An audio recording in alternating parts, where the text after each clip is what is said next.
আজকে আমি ধাতুবিদ্যা চ্যাপ্টার সম্পর্কে তোমাদের কিছু আলোকপাত করব। তবে ধাতুবিদ্যা সম্পর্কে জানার আগে তড়িৎ রাসায়নিক শ্রেণী সম্পর্কে কিছুটা পরিচিত হওয়া দরকার।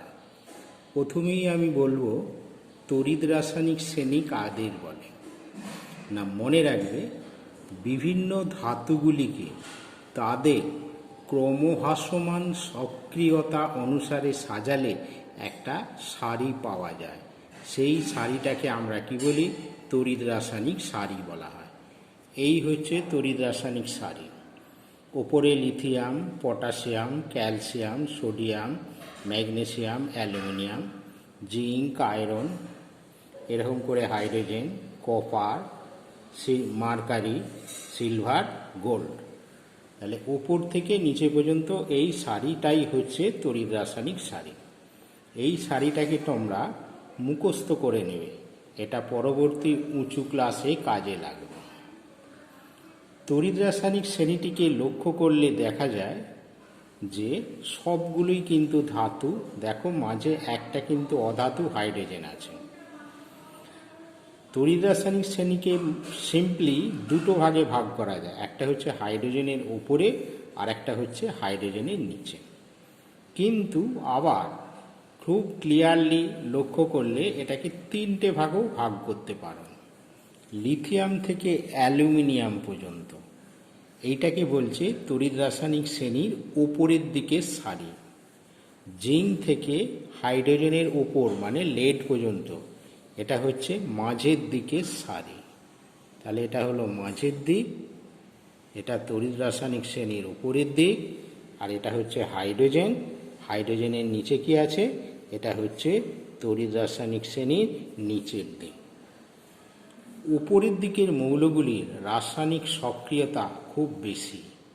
যত উপর থেকে নিচে যাওয়া যায় তত সক্রিয়তাগুলো আস্তে আস্তে আস্তে আস্তে কমে মোটামুটি এখানে যতগুলো আছে তার মধ্যে গোল্ডের রাসায়নিক সক্রিয়তা সর্বনিম্ন হয়।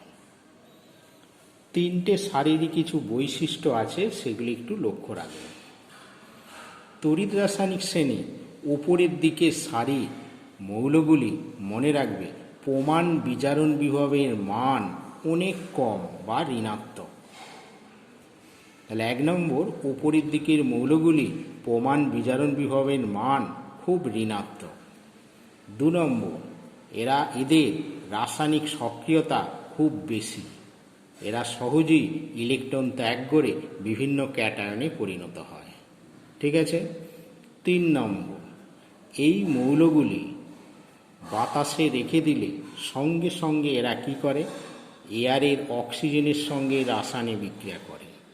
যেমন সোডিয়ামকে এয়ারে রেখে দাও, সঙ্গে সঙ্গে অক্সিজেনের সঙ্গে রাসায়নিক বিক্রিয়া করে কি তৈরি করবে? Na2O তৈরি করলো, 2Na2O। যেই Na2O তৈরি হলো সঙ্গে সঙ্গে কি হয়? এয়ারে যে জল আছে, H2 আছে, তার সঙ্গে রাসায়নিক বিক্রিয়া করে সোডিয়াম হাইড্রক্সাইডে পরিণত হয়। যেই সোডিয়াম অক্সাইড হয়ে গেল সঙ্গে সঙ্গে হাইড্রক্সাইড হয়ে গেল, আবার কি করবে? না, এয়ারে যে কার্বন ডাইঅক্সাইড আছে তার সঙ্গে রাসায়নিক বিক্রিয়া করে সোডিয়াম কার্বনেটে পরিণত হয়। তাহলে প্রথমে অক্সাইড, তারপরে আবার হাইড্রক্সাইড, তারপরে কার্বন ডাইঅক্সাইড। মজার ব্যাপার, এখান থেকে এতগুলো রিয়াকশান ঘটাতে সোডিয়ামে কয়েক সেকেন্ড সময় লাগে।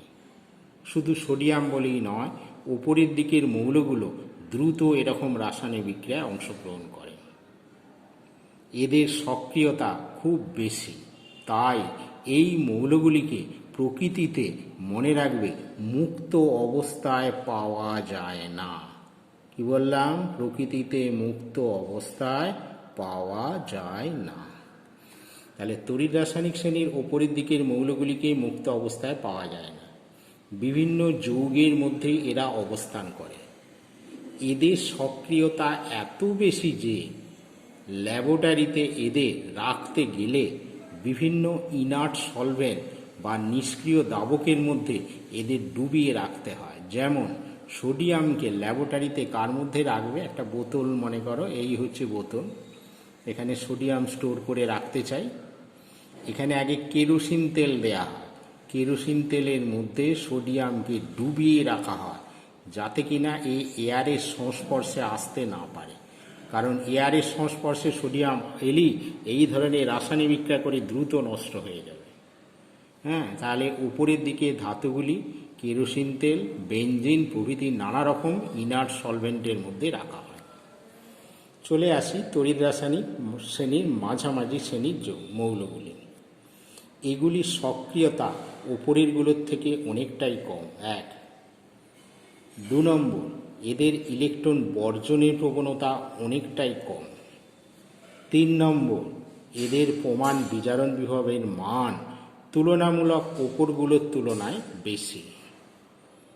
এরাও কিন্তু বাতাসে অক্সিজেনের সঙ্গে রাসায়নিক বিক্রিয়া করে এবং এরাও প্রকৃতিতে বিভিন্ন যৌগ রূপে অবস্থান করে। তোমরা দেখে থাকবে আয়রন, জিঙ্ক এগুলো কি হয়, কয়েকদিন দীর্ঘদিন মোটামুটি বাতাসে ফেলে রাখলে এয়ারের যে অক্সিজেন আছে, জলীয় বাষ্প আছে, তাদের সঙ্গে রাসায়নিক বিক্রিয়া করে।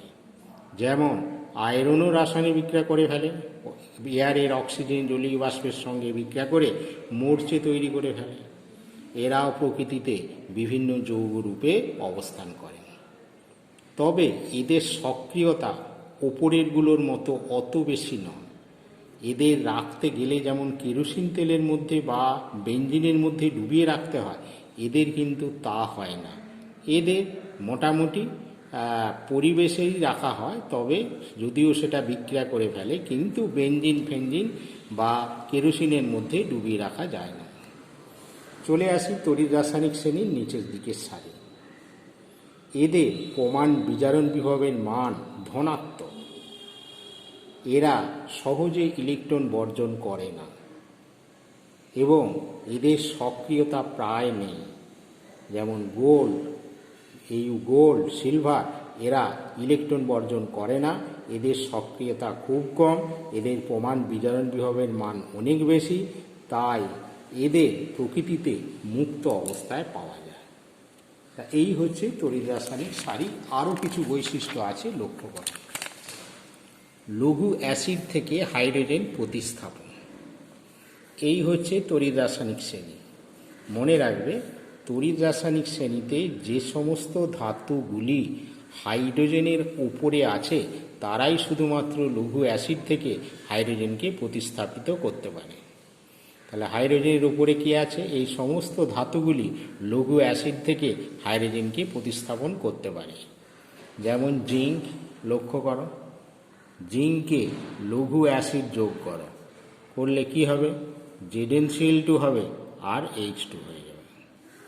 কিন্তু কপারে লঘু HCl দাও, কপার দেখো ইলেকট্রোকেমিক্যাল সিরিজে হাইড্রোজেনের নিচে আছে, সেই জন্য কপারকে লঘু অ্যাসিড যোগ করলে এখানে কিন্তু CuCl2 আর হাইড্রোজেন তৈরি হবে না। তাহলে কি শিখলে, যে সমস্ত ধাতুগুলি ইলেকট্রোকেমিক্যাল সিরিজে হাইড্রোজেনের উপরে আছে তারাই লঘু অ্যাসিডের সঙ্গে বিক্রিয়ায় হাইড্রোজেন তৈরি করতে পারে, কিন্তু যারা নিচে আছে তারা কিন্তু হাইড্রোজেন তৈরি করতে পারে না। এবার আসি জলের সঙ্গে বিক্রিয়া। মনে রাখবে, তড়িৎ রাসায়নিক শ্রেণীর উপরের দিকের মৌলগুলি জলের সঙ্গে বিস্ফোরণ সহ বিক্রিয়া করে, দ্রুত বিক্রিয়া করে, ঠান্ডা জলের সঙ্গে বিক্রিয়া করে। মাঝের শ্রেণীর মৌলগুলি ঠান্ডা জলের সঙ্গে বিক্রিয়া করে না, এরা কিন্তু গরম জল বা বাষ্পের সঙ্গে বিক্রিয়া করে।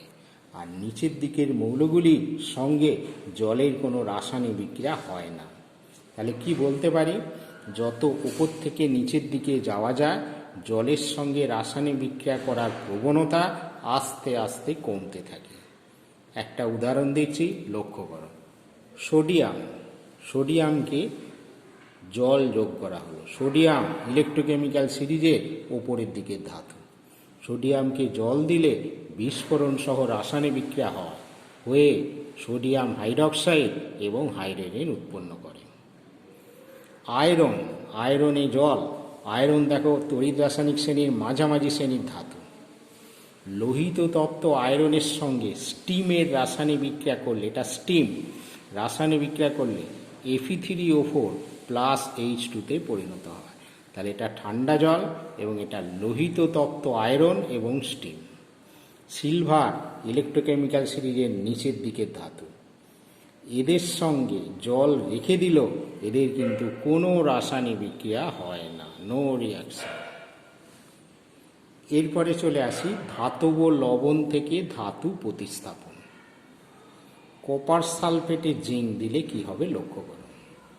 কপার আর জিঙ্ক ইলেকট্রোকেমিক্যাল সিরিজের অবস্থান দেখে নাও। জিঙ্ক ওপরে আছে, কপার নিচে আছে। এই যে জিঙ্ক হচ্ছে উপরে, কপার অনেক নিচে আছে। তাহলে এটা কি হবে না, মনে রাখবে যদি নিচের দিকের কোনো মেটালটাল লবণ হয়, সেই মেটালে উপরের দিকে এর ওপরে অবস্থানকারী কোনো ধাতু যোগ করলে তাহলে কিন্তু সেটা রাসায়নিক বিক্রিয়া ঘটবে। তাহলে এই দুটোর মধ্যে জিঙ্কটা উপরে আছে, এটা নিচে আছে, অতএব রাসায়নিক বিক্রিয়া ঘটবে। ZnSO4 প্লাস Cu হবে। এটা লক্ষ্য করো, জিঙ্ক আর কপার। এখানে কি আছে, আমি কি বলেছি, লবণের মধ্যে যেটা থাকবে সেটা নিচে থাকতে হবে তড়িৎ রাসায়নিক শ্রেণী, আর অন্য ধাতুটা উপরে থাকতে হবে। এখানে এটা কি আছে, উপরে আছে, আর এটা কি আছে, নিচে আছে তড়িৎ রাসায়নিক শ্রেণী। সেই জন্য এখানে কি হবে, নো রিয়াকশান, কোনো রিয়াকশান হবে না। জিঙ্ক সালফেট লবণের মধ্যে জিঙ্ক, এটাকে কোথায় থাকতে হবে, এটাকে নিচেই এটা হচ্ছে নিচেতে থাকতে হবে, আর অ্যালুমিনিয়ামটা উপরে থাকতে হবে। ইলেকট্রোকেমিক্যাল সিরিজে অ্যালুমিনিয়ামটা উপরে আছে, অ্যালুমিনিয়াম, জিঙ্কটা নিচে আছে, অতএব এটা রাসায়নিক বিক্রিয়া ঘটবে। ঘটে কি হবে, Al2SO4 প্লাস এখানে জিঙ্কে পরিণত হয়। এটাকে ব্যালেন্স করে নিলেই চলবে। অক্সাইডের স্থায়িত্ব এবং অক্সাইড থেকে ধাতু প্রতিস্থাপন। তড়িৎ রাসায়নিক শ্রেণী উপরের দিকের মৌলগুলোর রাসায়নিক সক্রিয়তা খুব বেশি এবং এদের অক্সাইডগুলি খুব স্থায়ী। ধাতুর সঙ্গে অক্সিজেনের বন্ধন খুব দৃঢ়। এরা প্রকৃতিতে কি হয় না, বিভিন্ন যৌগরূপে অবস্থান করে, তাই এদের অক্সাইডের স্থায়িত্ব খুব বেশি। মাঝামাঝি শ্রেণীর ধাতুগুলি যেমন ZnO, আচ্ছা, এদের অক্সাইডের স্থায়িত্ব বেশি বলে, যেমন অ্যালুমিনিয়াম উপরের দিকের ধাতু, এদের অক্সাইডের স্থায়িত্ব অনেক বেশি। কোনো বিজারক দ্রব্য দ্বারা, বিজারক দ্রব্য মানে কোক বা কার্বন, এদের কিন্তু বিজারণ করা যায় না। এই ধাতুগুলোর সক্রিয়তা এত বেশি, কোনো বিজারক দ্রব্য দ্বারা বিজারণ করা যায় না। কিন্তু তড়িৎ রাসায়নিক শ্রেণীর মাঝামাঝির দিকে ধাতু যেমন ZnO, এদের অক্সিজেনের প্রতি স্থায়িত্ব অনেকটাই কম, বন্ধনটাও ততটা জোরালো নয়, তাই কোনো বিজারক দ্রব্য দ্বারা এদের বিজারিত করা যায়। যেমন জিঙ্ক অক্সাইডে কার্বন যোগ করো, কী হবে, Zn প্লাস CO পরিণত হয়। অর্থাৎ কার্বন বিজারণ পদ্ধতি দ্বারা এদের বিজারিত করা যায়। উপরেরগুলো কিন্তু কার্বন বিজারণ পদ্ধতিতে হবে না। নিচের দিকের মৌলগুলো কপার, মার্কারি, সিলভার, গোল্ড, এদের অক্সাইডের প্রতি স্থায়িত্ব অত্যন্ত কম। যেমন Ag2 সিলভার অক্সাইড, অক্সিজেনের প্রতি স্থায়িত্ব অনেক কম, বন্ধনটা ভীষণ দুর্বল, তাই এদের কিচ্ছু করতে হবে না, শুধু হিট করো, উত্তপ্ত করো। উত্তপ্ত করলে কি হয়, যে দুর্বল অক্সিজেনের সঙ্গে আলগাভাবে বন্ধন দ্বারা আবদ্ধ হয়ে আছে, এই অক্সিজেনটা ডিকম্পোজ করবে এবং গ্যাস হয়ে বেরিয়ে চলে যাবে, তার মানে ধাতুটাকে পাওয়া যাবে। ঠিক আছে, তাহলে উপরের দিকের অক্সাইডের স্থায়িত্ব খুব বেশি, এটা মাঝামাঝি, আর এটা একদমই কম, তাই এদের অক্সাইডগুলোকে নিয়ে উত্তপ্ত করলেই ধাতুটাকে পাওয়া যায়। আর এদের অক্সাইডকে কার্বন বিজারণ করে ধাতুটা পাওয়া যায়, আর এদের অক্সাইডের স্থায়িত্ব বেশি বলে কার্বন বিজারণ করে ধাতু পাওয়া যাবে না। বিভিন্ন যৌগ থেকে ধাতু নিষ্কাশন।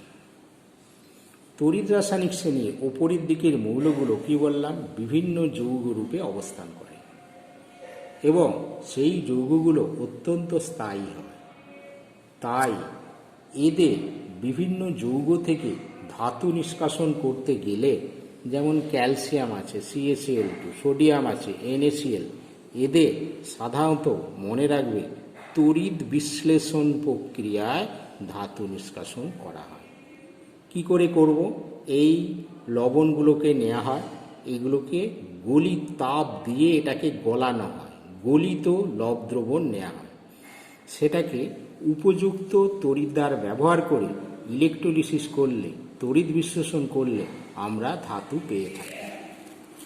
কিন্তু যারা তড়িৎ রাসায়নিক শ্রেণীর মাঝামাঝি দিকে আছে, এদের কি করা যায়?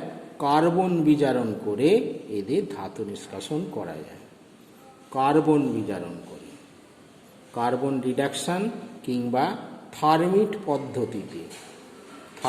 পদ্ধতিতে এদের ধাতু নিষ্কাশন করা যায়। কারণ এদের অক্সাইডগুলো মোটামুটি স্থায়ী, খুব বেশি স্থায়ী নয়, বন্ধনটা তত জোরালো না, তাই কার্বন দিয়ে বা অ্যালুমিনিয়াম চূর্ণ ব্যবহার করে থার্মিট পদ্ধতিতে বা কার্বন বিজারণ পদ্ধতিতে ওদের ধাতু নিষ্কাশন করা যায়। নিচের দিকের মৌলগুলি শুধু উত্তপ্ত করলেই ধাতু পাওয়া যায়, বা কখনো কখনো তাহলে দুটো পদ্ধতিতে করা যেতে পারে। উত্তপ্ত করলে পাওয়া যায়, তারপরে হচ্ছে শতবিজারণ পদ্ধতিতে করা যায়। শতবিজারণ পদ্ধতিতে প্রতিস্থাপন বিক্রিয়া, এই সমস্ত বিক্রিয়া ধাতু নিষ্কাশন করা যায়। তড়িৎ রাসায়নিক শ্রেণী সম্পর্কে আমি এইটুকু পরিচয় দিলাম, এটা একটু ভালো করে শিখবে, পরবর্তী ক্লাসে কাজে লাগবে। তড়িৎ রাসায়নিক শ্রেণী জানার পর চলো ধাতুবিদ্যা সম্পর্কে আমরা কিছুটা জানি। ধাতুবিদ্যা কাকে বলে? আমরা বাড়িতে বিভিন্ন ইউটেন্সিল ব্যবহার করি, অ্যালুমিনিয়ামের পাত্র ব্যবহার করি, স্টিল মানে আয়রন, পাত্র ব্যবহার করি। তা অ্যালুমিনিয়ামকে প্রকৃতিতে কি করে পাবো? না, অ্যালুমিনিয়াম ইলেকট্রোকেমিক্যাল সিরিজের অনেক উপরের দিকের মৌল। প্রকৃতিতে অ্যালুমিনিয়ামকে বক্সাইট হিসাবে এই যৌগের মধ্যে পাওয়া যায়। মনে রাখবে Al2O3 2H2O এর সেরকম কোনো ব্যবহার নেই। Al2O3 থেকে যতক্ষণ না অ্যালুমিনিয়াম তৈরি করতে না পাচ্ছি, তাহলে কিন্তু এটা অতটা কাজে দেবে না। তা বিভিন্ন যৌগ থেকে ধাতুটা এই পাওয়াটাই হচ্ছে ধাতুবিদ্যা। তাহলে ধাতুবিদ্যা কাকে বলে? আকরিক থেকে বৈজ্ঞানিক পদ্ধতিতে সহজে ও সুলভে ধাতু নিষ্কাশন প্রক্রিয়াটাকে ধাতুবিদ্যা বলে। এই হলো আকরিক। আকরিক থেকে বৈজ্ঞানিক পদ্ধতিতে, বিভিন্ন উন্নত পদ্ধতিতে, উন্নত টেকনোলজিতে সহজে ও সুলভে এই ধাতুটা পাওয়াটাই হচ্ছে ধাতুবিদ্যা। ধাতুবিদ্যা জানার আগে কতগুলো টার্মিনোলজির সঙ্গে জেনে রাখা দরকার। খনিজ কাকে বলে? প্রকৃতিতে ধাতুগুলিকে বিভিন্ন যৌগের মধ্যে বড় বড় পাথরের আকারে মাটির নিচে এগুলো পাওয়া যায়। তা এইগুলোকে আমরা কি বলি? খনিজ বলা হয়। খনিজ মানে খনি থেকে জাত, মানে খনি থেকে পাওয়া যায়। যেমন অ্যালুমিনিয়ামের আকরিক বক্সাইট, ফর্মুলা হচ্ছে এইটা, মাটির নিচে থেকে বড় বড় পাথরের মধ্যে পাওয়া যায়। জিঙ্কের আকরিক ফর্মুলা ZnS, বড় বড় পাথরের আকারে পাওয়া যায়। কপারের আকরিক কপার পাইরাইটিস, Cu2S Fe2S3, এগুলো খনি থেকে পাওয়া যায়, সেই জন্য এগুলোকে খনিজ বলা হয়। আকরিক কাকে বলে? আকরিক বা ওর ইংরেজি টার্মগুলো জেনে রাখবে। অ্যালুমিনিয়ামে 4টে আকরিক লক্ষ্য করো। ডায়াস্পোর, ফর্মুলা হচ্ছে এইটা। বক্সাইট এটা, গিবসাইট এই ফর্মুলা, ক্রায়োলাইট এইটা, ফর্মুলাগুলো ভালো করে শিখে রাখবে। সব কটাই খনি থেকে পাওয়া যায় বলে এগুলোকে খনিজ বলা হয়। খনিজগুলির মধ্যে থেকে কেবলমাত্র একটি বা দুটি থেকে সহজে এবং সুলভে বা কম দামে ধাতুটাকে আমরা পেয়ে থাকি। উন্নত টেকনোলজি ব্যবহার করে ধাতুটাকে পেয়ে থাকি, সেটাকেই আমরা আকরিক বলি। যেমন এই যে অ্যালুমিনিয়ামের 4টে খনিজ দেখছো, এর মধ্যে বক্সাইট থেকেই আমরা অ্যালুমিনিয়াম ধাতুটাকে সহজে সুলভে কম হ্যাজার্ডাস ওয়েতে আমরা অ্যালুমিনিয়াম ধাতুকে পেয়ে থাকি। তাই চারটেগুলির মধ্যে আমরা বক্সাইটকে আমরা কি বলি, আকরিক বলা হয়। আর বাকি তিনটে ডায়াসপোর, গিবসাইট, ক্রায়োলাইট এগুলোকে আমরা খনিজ বলা হয়। তোমাদের মধ্যে কেউ যদি ডায়াসপোর থেকে অ্যালুমিনিয়াম উৎপন্ন করতে যাও, পাওয়া যাবে, কিন্তু তাতে খরচ অনেক বেশি হবে, অনেক হ্যাজার্ডাস হবে, অনেক ঝামেলা আছে। সেই জন্য আমরা ডায়াসপোর থেকে অ্যালুমিনিয়াম উৎপন্ন করি না, আমরা করি বক্সাইট থেকে। তাই বক্সাইটকে আমরা কি বলি, বক্সাইটকে বলি আকরিক, আর বাকিগুলোকে খনিজ বলা হয়। এই হিসাবে আমরা বলতে পারি আকরিক মাত্রই খনিজ, কিন্তু সব খনিজ আকরিক নয়। কেন, কি হয়, আকরিক কাকে বলে না, খনিজগুলির মধ্যে থেকে যেটা থেকে সহজে এবং সুলভে ধাতু পাওয়া যায় তাকেই আকরিক বলা হয়। এর মধ্যে সব, তাহলে আকরিকগুলোকে আবার খনি থেকেও পাওয়া যায়, সেজন্য আকরিক মাত্রই খনিজ। কিন্তু সব খনিজ থেকে সহজে ও সুলভে ধাতুটাকে পাওয়া যায় না, সেই জন্য সব খনিজ আকরিক নয়। এইটুকু বললাম, এটুকু ভালো করে শিখবে, পরের ক্লাসে বাকি অংশটুকু বলবো।